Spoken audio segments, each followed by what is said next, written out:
जो युवती को प्रेम कर बाहार प्रतिश्रुति दे राति राति शारीरिक संपर्क रखुला असल्ले प्रेम करुवा से प्रेमिकर किछि अलग उद्देश्य थिला। प्रेमिका जेतेबेले जानिबाको पाइला से एचआईवी पॉजिटिव सेतेबेले तार सब हस खुशी कुआडे मिलै जाइथिला आज्ञा।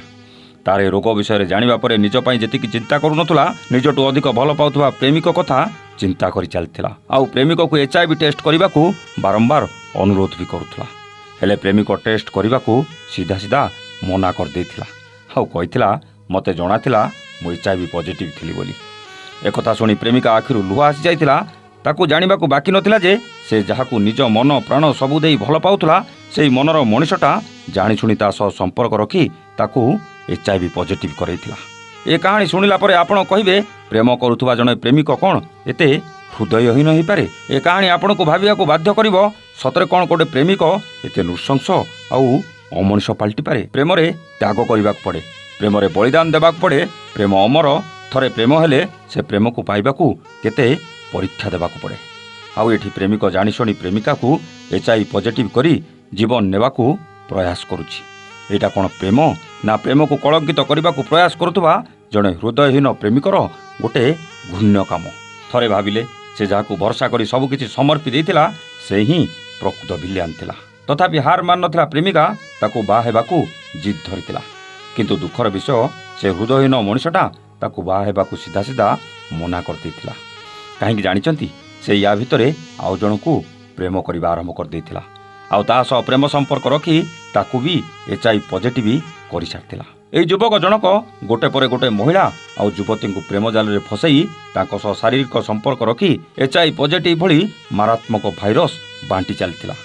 ढेंकानाल जिला कामाख्यानगर अंचल प्रेमिक कथा सेतेबेले सामना को आसीथिला जेतेबेले तार प्रेमिका ढेंकानाल जिलापालक पाखरे पहुंची अभियोग करी कांदी कांदी कहिथिला, सार मो प्रेमिक सह मोर बाहागर करई दियंतु, नहले अनेक महिला और युवती माने मो प्रेमिक प्रेम रे पड़ी एचआईवी भली मारात्मक रोगरे शिकार हेबाकू जाउछंती। ए घटना सुनिबा परे पूरा अंचलवासी स्तब्ध हो जाइथिले आज्ञा।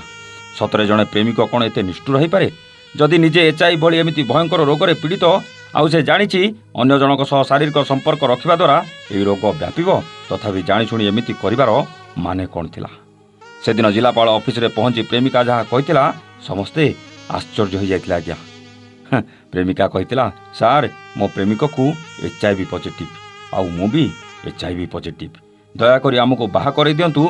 से मते बाहा हेबा पई मना करी अन्य युवती और महिला सह शारीरिक संपर्क रखी कामाख्यानगर अंचल रे एचआईवी रोगी संख्या बढ़ाइबा तार मूल उद्देश्य। आउ से कहीं केमिति करूछंती मते जणा नहीं। जिलापाल एक कथा जानिबा परे सब प्रकार सहयोग करबाकू प्रतिश्रुति दैचंती। थरे भाबिले जणे जानिशुणी जणे परे जणे अनेक महिला आउ युवती को एचआईवी रोग बांटी चलथिला। आउ एपटे प्रेमिका अन्य मानक जीवन बंचेबाकू से प्रेमिक को बाहा हेबाकू जिद धरिथिला। हेले से निर्दय प्रेमिक ए युवती की बाहा बदल रे अन्य युवती और महिला मानक सह जा करुथला ताकू नै आपण कोन कहिबे मु तो जानिनी आज्ञा।